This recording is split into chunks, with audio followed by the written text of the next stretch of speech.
बाद हम लोग डेली वीडियोस बना रहे हैं हमारे नर्सिंग के लिए, हमारे पैरामेडिकल मेडिकल के स्टूडेंट्स के लिए, जिनसे कि आप कुछ सीख सको। अब हम वीडियो की जब हम सीरियल में अब हम एक टॉपिक पर डिस्कस करते हैं बेटा, observation of specimens. Normally specimen collection हमारे हॉस्पिटल के अंदर प्रायोरिटाइज सब जगह देखा जाता है, जहां पर हर जगह स्पेसिमेन का कलेक्शन होता है। स्पेसिमेन कलेक्ट करते time as a nurse, as a health professional बहुत सारी चीजों का ध्यान रखना होता है और बहुत सारी चीजों को हमें उनकी केयर करनी होती है, जब भी एक पेशेंट की रिपोर्ट अच्छी मिल पाएगी।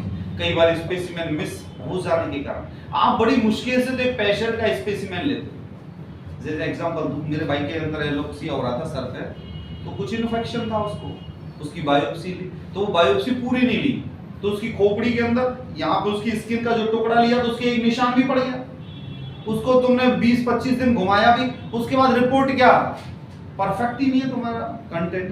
तो बेटा स्पेसिमेन लेते टाइम जो स्पेसिमेन कलेक्ट करता है उसका हमें ध्यान रखना चाहिए, और स्पेसिमेन कलेक्ट करते टाइम हमें नॉर्मल कैरेक्टरिस्टिक्स भी पता होना चाहिए कि नॉर्मल यूरिन कैसा होता है, यूरिन को कलेक्ट कैसे करना है और कब कलेक्ट करें। तो जब हम बात करते हैं बेटा ऑब्जर्वेशन ऑफ स्पेसिमेंस की, तो nutritional and metabolic state of body is reflected in the composition of body secretions. हमारे बॉडी की जो मेटाबॉलिक रिएक्शंस है, जो न्यूट्रिशंस है, वो हमारे स्टूल एक्सक्रीशंस के अंदर दिखाई देती है। जैसे यदि हम स्टूल जा रहे हैं तो ये तो हमें पता है कि जो हमने खाया है उसको वेस्ट प्रोडक्ट के रूप में जो निकाल रहे हैं वो स्टूल है, लेकिन यदि उस स्टूल के अंदर ब्लड का कंटेंट आने लग जाए, या कोई चीज डाइजेस्ट नहीं हो रही, या आपके पेट में कुछ प्रॉब्लम होने लग जाए, या पस आने लग जाए, या कुछ वॉर्म्स आने लग जाए, तो कुछ न कुछ प्रॉब्लम तो है।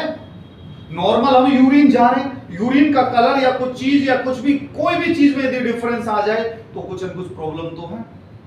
नॉर्मल हम यूरिन जाते कोई प्रॉब्लम नहीं होती, लेकिन यदि हम यूरिन गए और थोड़ी सी जलन हुई तो हमें लगता है हो गया यूटीआई। कैसे? जब हमें ये पता होता है कि ये नॉर्मल प्रोसीजर है, उस नॉर्मल के अंदर यदि कुछ चांसेस या कोई डिफरेंस आता है, जब भी तुम कह पाते हैं दिस इज एबनॉर्मल। तो जब हम बात करते हैं तो बेटा normal urine, stool, vomitus and sputum, इन सब का स्पेसिमेन को ऑब्जर्व किया जाता है, देखा जाता है कि क्या इनके अंदर कंटेंट है। यदि किसी के वोमिटिंग का कंटेंट लिया गया तो यदि वो हमारे खाना उसने खाया, खाने के बाद एब्डोमेन में चला, स्टोमक में चला, अब स्टोमक के अंदर गैस्ट्रिक जूस आ सकते हैं, स्टोमक के सीक्रेशन आ सकते हैं, एचसीआर आ सकता है, फूड कंटेंट आ सकता है, लेकिन यदि कोई और चीज आने लग जाए या पस आने लग जाए या कोई और उसमें से कुछ ब्लीडिंग हो जाए, तो वो यदि आप उसका सैंपल लेकर आप टेस्टिंग को भेज रहे हैं तो उसमें प्रॉब्लम आएगी ना। कई लोग बोल देते जी वो एसिडिटी हो रही है, तो उस कंडीशन के अंदर देखा जाता है कि आपके स्टोमक की जो लेयर है वो HCl कितना सीक्रेट कर रही है, एक्सेसिव तो नहीं कर रही सीक्रेशन। तो जो स्पेसिमेन का जब पर्पस देखा जाता है तो सबसे पहला पर्पस होता है to know the functions of the body, हमारे नॉर्मल फंक्शंस का मालूम करने के लिए हम स्पेसिमेन को भेजते हैं। सेकंड, डायग्नोसिस और प्रेस्क्राइब करने के लिए स्पेसिमेन भेजते हैं। आपका ब्लड टेस्ट क्यों लेते हैं? डायग्नोसिस करने के लिए कि भाई साहब डेंगू हुआ है, चिकनगुनिया हुआ है, मलेरिया हुआ है, टाइफाइड हुआ है, लवेरिया हुआ है, इसके लिए क्या भेजते हैं? Blood investigation. उसके बाद progress and regress of the disease, disease की प्रोग्रेस हो रही है कि नहीं हो रही। यूरिन का सैंपल आपने पहले भेजा, भेजते ही उसमें आ गया कि यूरिन को इन्फेक्शन हो गया, आपने 5 दिन उसे दवाइयां खिलाई, उसके बाद में आपने दोबारा यूरिन का सैंपल लिया और भेजा, तो उससे पता पड़ता है ना कि यूरिन के अंदर इन्फेक्शन है कि नहीं है अभी। तो प्रोग्रेस और रिग्रेस मींस प्रोग्रेस, यदि डिजीज सही हो रहा है कि नहीं हो रहा है इसका पता करने के लिए क्या ये सैंपल भेजा जाता है। General health of the patient, patient की जनरल हेल्थ को असेस करने के लिए मालूम किया जाता है। Effect of special treatment and drugs, जैसे बेटा लिथियम एक साइकेट्रिक ड्रग है, लिथियम, लिथियम को देते टाइम इनटेक और आउटपुट चार्ट मेंटेन करना होता है। कई ड्रग्स हमारे इलेक्ट्रोलाइट बैलेंस को बिगाड़ देती है, जैसे लिथियम एक साइकेट्रिक ड्रग होती है जो इलेक्ट्रोलाइट बैलेंस को अफेक्ट करती है। उसके दौरान यूरिन के सैंपल लेके उसका पूरा असेसमेंट किया जाता है। तो ये पर्पस है। जब हम ऑब्जर्वेशन की बात करते हैं बेटा, तो लिखवाने के लिए तो मैं आपको नोट्स शेयर कर दूंगा। ऑब्जर्वेशन की जब बात होती है तो ऑब्जर्वेशन में सबसे पहले आता है बेटा यूरिन। अब यूरिन का हमें पता होना चाहिए कि नॉर्मल यूरिन कितना वॉल्यूम होता है। तो नॉर्मली जो यूरिन है हमारा वो 1200 से 1500 ml होना चाहिए। अब एक बार में नहीं, 24 आवर में इतना तो कम से कम निकालना चाहिए एक इंसान को। अब यदि किसी का 1200 से कम हो रहा है तो या तो उसका एक कारण हो सकता है वो फ्लूइड इनटेक नहीं कर रहा है या किडनी का फंक्शन खराब है। और यदि 1500 से ज्यादा हो रहा है या 1200 से 1500 के बीच में हो रहा है तो उसको या तो डायबिटीज हो सकता है या डायूरेटिक उसको कोई इंजेक्शन लगाया हो किसी ने या उसने फ्लूइड इनटेक ज्यादा पानी पिया हो, ये कारण हो सकते हैं। अब उसका कलर जो है, कलर क्या होता है यूरिन का? Straw, amber colour, straw colour, STRAW, straw colour. Straw means गेहूं के भूसा जैसा। गेहूं का जो पेड़ होता है ड्राई हो जाता है तो उसके बाद जो उसका कलर बनता है ना भूसे का सा कलर, तो वो एक अंबर कलर ही तो होता है। अंबर मींस व्हाइट अलग से, पेल येलो नहीं पेल येलो नहीं, अंबर कलर। अंबर मींस व्हाइटिश, जैसे नॉर्मली यूरिन का जो कलर है अंबर कलर। अब यदि ये डार्क अंबर आ रहा है, क्लाउडी आ रहा है, रेड आ रहा है, ब्राउन आ रहा है, ऑरेंज आ रहा है, तो भाई कुछ ना कुछ तो प्रॉब्लम है। कंसिस्टेंसी यदि क्लियर लिक्विड आ रहा है तो क्लियर लिक्विड आना चाहिए, लेकिन यदि ये म्यूकस प्लग में आ रहा है, बिस्किट आ रहा है, थिक आ रहा है, तो कुछ ना कुछ इन्फेक्शन तो है। अरे मोटा आ रहा है, थक्के बन के आ रहा है, पस आ रहा है, इसमें कुछ और प्रॉब्लम है तो कुछ ना कुछ प्रॉब्लम है। ऑर्डर यदि नॉर्मली एरोमेटिक ऑर्डर होती है और यदि बुरा बदबूदार आ रहा है तो उसको क्या बोलेंगे भाई? ऑफेंसिव। जैसे मैंने एक दिन कई जगह गया मैं अपनी टॉयलेट में, तो मैंने शाम को देखा चींटे लगे हुए, मैंने बोला भाई कौन आ गया डायबिटीज वाला। अब सबसे पहले तो खुद के ऊपर भी संदेह हो कि मैं तो नहीं गया इसमें, पहले अपने ऊपर ही चींटे घूम रहे हो। तो यदि यूरिन किसी ने पास आउट किया है वह चींटियां या चींटे मिल जाए तो सोच लेना शुगर डायबिटीज की संभावनाएं हैं। और यदि उनके यूरिन में फूलों की या फलों की सी खुशबू आने लग जाए, फलों की सी खुशबू आने लग जाए यूरिन के अंदर, तो सोचो डायबिटीज है। Directly send the patient for the investigation of blood sugar. समझ में आया मेरे वाला? उसके बाद स्टेरिलिटी, नॉर्मल यूरिन के अंदर कोई माइक्रो ऑर्गेनिज्म नहीं होता है, लेकिन यदि किसी को यूटीआई हो गई तो माइक्रो ऑर्गेनिज्म आएंगे उसी के साथ। नॉर्मली यूरिन की जो पीएच है वो 4.5 to 8 होती है। नॉर्मल पीएच, एट पीएच क्या होती है बेटा? Hydrogen ion concentration. Normal pH कितनी होती है? 4.5 to 8। अब यदि ये पीएच यदि 8 से ऊपर हो गई तो यूटीआई हो गया उसको। 8 से ऊपर होती है तो यूटीआई होता है, और यदि 4.5 से नीचे हो गई तो उसको डायबिटीज हो सकता है, या स्टार्वेशन मींस बहुत लंबा उपवास उसने किया हो, या डिहाइड्रेशन हो सकता है। Next, urine specific gravity. जो यूरिन की जो ग्रेविटी होती है बेटा वो 1.015 to 1.025। ये ग्रेविटी आपको नॉर्मल मालूम होना चाहिए कि यूरिन का नॉर्मल चीज क्या है, पीएच कितनी है। ये आपकी एग्जाम के साथ में आपके कॉम्पिटिशंस के लिए भी आपसे पूछे जाते हैं। मैं आपकी जो क्लास ले रहा हूं, इस क्लास का मतलब ये नहीं है कि आप एकेडमिक में पास हो जाए। इस क्लास का लेने का मतलब ये कि आप यदि कहीं जाके नॉर्थ सेट या किसी एम्स की या किसी बीएसएसबी या किसी भी गवर्नमेंट जॉब की एग्जाम की प्रिपरेशन करें तो आपका लेवल तैयार हो। आपको मैं कितने सारे क्वेश्चंस बताता हूं, ये टॉपिक इतना इंपॉर्टेंट नहीं है, आपके एग्जाम में नहीं पूछा जाएगा, लेकिन मैं पढ़ा क्यों रहा हूं कि कुछ न कुछ तो नॉलेज इनके पास जाएगी कि कल ये बच्चे वीक ना रहे। अब कम से कम तुम्हें आज इतना तो पता पड़ेगा कि यूरिन के ये चीजें भाई ये क्वेश्चंस पूछे जाते हैं एग्जाम्स के अंदर। उसके बाद यदि ये ग्रेविटी 1.010 है तो किडनी डिजीज और डायबिटीज इंसिपिडस होते हैं। यदि 10.25 से ज्यादा हो जाती है तो डायबिटीज मेलाइटिस होता है। ग्लूकोज नॉर्मल यूरिन के अंदर प्रेजेंट नहीं होती है, यदि प्रेजेंट है तो डायबिटीज मेलाइटिस हो चुका, उसको शुगर हो चुकी है। और यदि कीटोन बॉडीज नॉर्मली यूरिन के अंदर मौजूद नहीं है लेकिन किसी यूरिन के अंदर मौजूद है तो उसे डायबिटिक कोमा हो सकता है, डायबिटीज के कारण कोमा में जा सकता है, स्टार्वेशन। यूरिन के अंदर यदि ब्लड आ रहा है तो यदि ब्राइट रेड है, ब्राइट मीन चमचमाता रेड कलर का ब्लड यदि यूरिन के अंदर आ रहा है तो अंदर कहीं चोट लगी हुई है। और यदि ऑकुल्ट रुक गया है और थक्का जमा हुआ ब्लड आ रहा है तो मींस वहां पर कोई किडनी डिजीज हो चुकी है। अब यूरिन का कैसे मालूम पड़ता है? मेरे फादर को यूरिन जाते नॉर्मल, एक दिन यूरिन गए, उनके यूरिन में सिर्फ एक बार थोड़ा सा ब्लड आया, वो घबरा गए, वो डॉक्टर के पास गए। तो नॉर्मली गांव के अंदर सोच लेते हैं ना बाजरे की रोटी खाई होगी या मूंगफलियां ज्यादा खा ली इस कारण ब्लड आ गया। वो गए वहां पे तो देखा तो उनके अंदर किडनी के अंदर मिल गया भाई ट्यूमर है किडनी के अंदर, रिसेक्ट कराना पड़ा। तो हमारा फिजिकल एग्जामिनेशन भी बहुत ज्यादा इंपॉर्टेंट है डिजीज को डायग्नोसिस करने के लिए। अरे नॉर्मली यदि हमारा चेहरा उदास होता तो पता पड़ जाता है कुछ न कुछ प्रॉब्लम है। अभी तुम्हें पेट दर्द हो जाए, तुम्हारा चेहरा अलग हो जाएगा। तो ये पेट दर्द होना और चेहरा अलग होना ये एक साइन एंड सिम्टम्स है ना कि हमारी तबीयत खराब है। जब भी तुम बोलते हैं history taking, physical examination and sign and symptoms या clinical manifestation of the patient, जो बता देते हैं कि भाई मुझे ये बीमारी है। आप कहोगे जी मैं इस झुग्गी झोपड़ी में रहती हूँ, यहाँ रहती हूँ, मुझे सांस की बीमारी है, बुखार आता है, हाँ कफ निकलता है, तो डॉक्टर सबसे पहले कहेगा हाँ भाई टीबी हो सकता है, क्योंकि आपके बैकग्राउंड, आपके एरिया, आपके इलाके और आपके हाइजीन और इनको देख के उसने मालूम कर लिया ना कि इसको ये हो सकता है। उसके बाद आता नेक्स्ट स्टूल।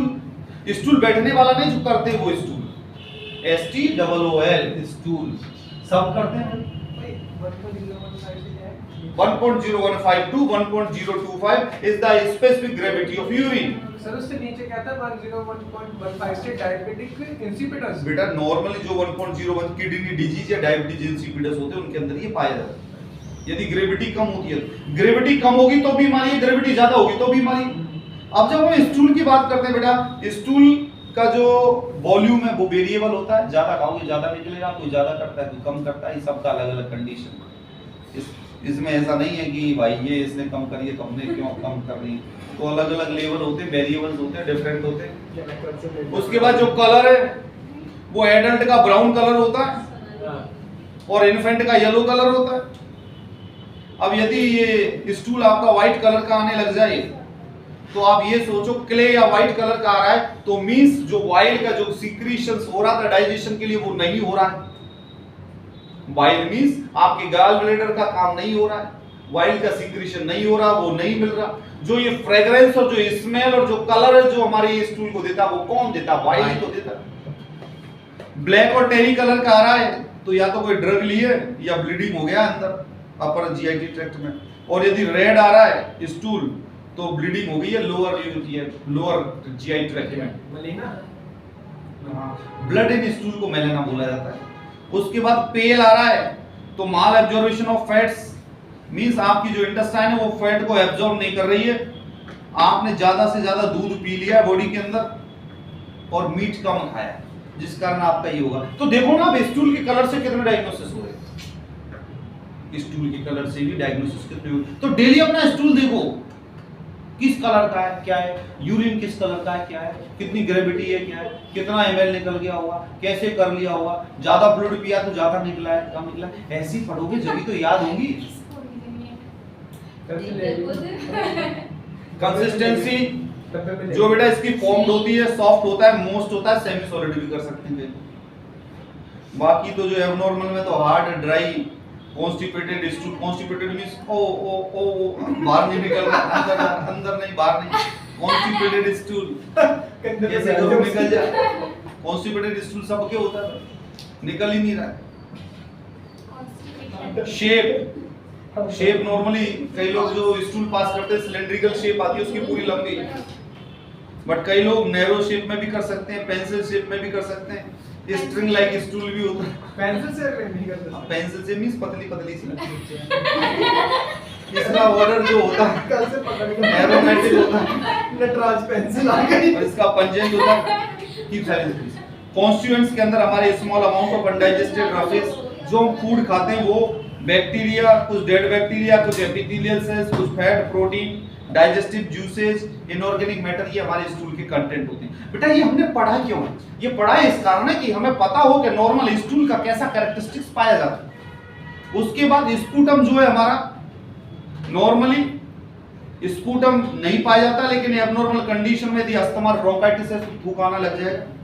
कलरलेस होता है, ट्रांसलूसेंट होता है, कलरलेस होता है, ट्रांसलूसेंट मींस बिल्कुल परमेबल।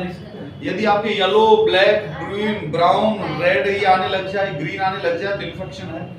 ऑर्डरलेस होता है, यदि अनप्लीजेंट ऑर्डर आने लग जाए तो आप सोचो लंग में एब्सिस हो गया है, लंग कैंसर के चांसेस है। ठीक है बेटा। वॉमिट, वॉमिट का तो आपको पता ही है, नॉर्मली म्यूकस आएगा, फूड के कंटेंट आएंगे, अनडाइजेस्टेड फूड आएगा, बाइल आएगा, और यदि ब्लड आ गया उसके अंदर तो कुछ न कुछ प्रॉब्लम है।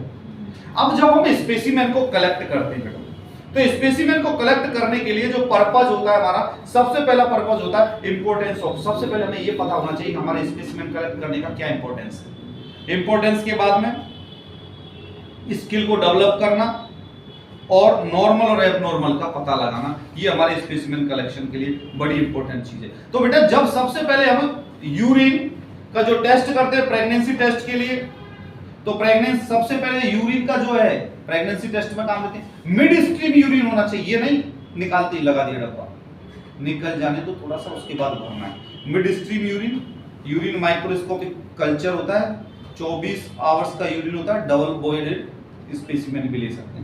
स्टूल के अंदर स्पूटम का है आपको। अब जनरल इंस्ट्रक्शन में क्या लिखते हैं बेटा, सबसे पहले तो हम एक डब्बा लेते हैं या जो जिसमें स्टूल को रख के या थूक को रख के या कफ को रख के या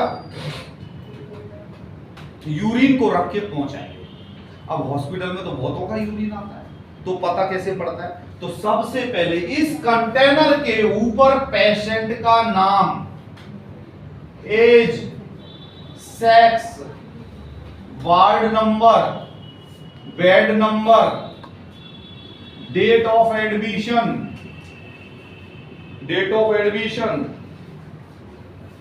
सीआर नंबर बोल सकते हैं या रजिस्ट्रेशन नंबर, स्पेसिमेन क्या लिया आपका ये, और डेट ऑफ स्पेसिमेन कलेक्शन। आपको ये पर्ची पर लिख के या ल्यूको पे लिख के चिपकाना होता है कंटेनर के ऊपर, जिससे कि मरीज का पता पड़ जाए कि ये इसका होना है। उसके साथ में बायोप्सी फॉर्म भरा जाता है, ये हो गया आपका स्पेसिमेन, साथ में बायोप्सी फॉर्म या स्पेसिमेन फॉर्म फिल्ड होता है। Specimen form field, specimen form field का मतलब होता है यदि यूरिन है तो रूटीन और माइक्रोस्कोपिक करना है कि कल्चर एंड सेंसिटिविटी करना है, ये आपको लिख के देना होता है। रूटीन और माइक्रोस्कोपिक का मतलब क्या बेटा, रूटीन का मतलब होता है यूरिन कैसा है, रूटीनली नॉर्मली उसकी स्ट्रक्चर कैसी है, कलर कैसा है, कोई पस सेल तो नहीं है, ये हो गया रूटीन। रूटीन मींस उसकी ग्रेविटी, ये उसका कलर देखने में आपको कैसा लग रहा है इसमें। और माइक्रोस्कोपिक मींस कोई पस सेल तो मौजूद नहीं है, कोई ब्लड सेल तो मौजूद नहीं है, कोई बैक्टीरिया तो दिखाई नहीं दे रहा, कोई फ्लोटिंग स्टोन तो दिखाई नहीं दे रही, ये कहलाती है माइक्रोस्कोपिक। कल्चर एंड सेंसिटिविटी का मतलब होता है कि जो स्पेसिमेन के अंदर कोई बैक्टीरिया तो मौजूद नहीं है।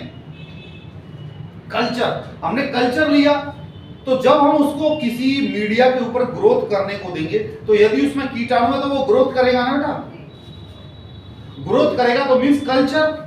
सेंसिटिविटी, फिर हम उसके अगेंस्ट में दवाइयों का वो करवाते हैं, दवाइयों से मेडिकेशन से उनकी फाइट करवाते हैं। तो जब हमें पता पड़ता है कि ये बैक्टीरिया, ये वायरस इस दवाई से मर रहा है तो हम वो मेडिकेशन प्रेस्क्राइब करते हैं। तो ये चीज समझ में बेटा, लेवल करना ऐसे ये लेवल करना है। किसी ने उसने जो स्टूल है, स्टूल तो बीच में तो तुम करोगे नहीं कि लो भाई करो, बीच में से लो डाल दिए, ऐसे तो करोगे नहीं। आप एक पॉट दे दोगे, उसमें से कहोगे भैया इसमें कर लो आप स्टूल करने के बाद एक स्पैचुला मींस लकड़ी का एक टुकड़ा, स्पैचुला मींस एक लकड़ी का चम्मच मान लो या टुकड़ा मान लो, उससे आप लेके कंटेनर में डाल के ढक्कन बंद करके आप भेज दो।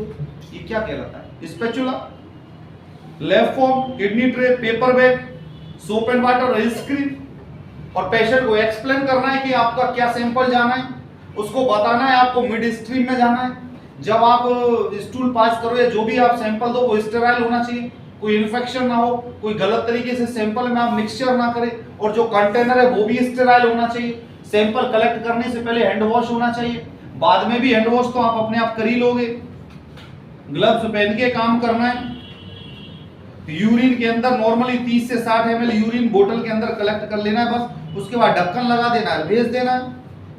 ठीक है बेटा। 24 आवर्स जो यूरिन होती है, 24 आवर्स में देखते हैं कि इसका आउटपुट कितना है। उसमें क्या होता है बेटा, हर 2-3 घंटे का रूटीन बना लिया जाता है। जैसे यूरो बैग होता है, 200 ml हुआ, उसको अलग कंटेनर में डाल दिया, ऐसे पूरे 24 आवर्स का यूरिन कलेक्ट करके टेस्ट के लिए भेज दिया जाता है। और यदि आपको सिर्फ इनटेक आउटपुट देखना है तो उसे डिस्कार्ड कर दिया जाता है। ठीक है बेटा। स्टूल के लिए भी आपको ये इंस्ट्रूमेंट चाहिए, सब जगह आपको स्क्रीन लगाना है। स्क्रीन के बाद में बेड पान, कमोड चाहिए, टॉयलेट टिश्यू चाहिए, डिस्पोजेबल ग्लव्स, टंग ब्लेड्स, स्पेसिमेन कंटेनर, स्क्रीन और लैब फॉर्म। मैंने बोला ना लैब फॉर्म, बायोप्सी फॉर्म या स्पेसिफाइड फॉर्म, ये भर के देना होता है।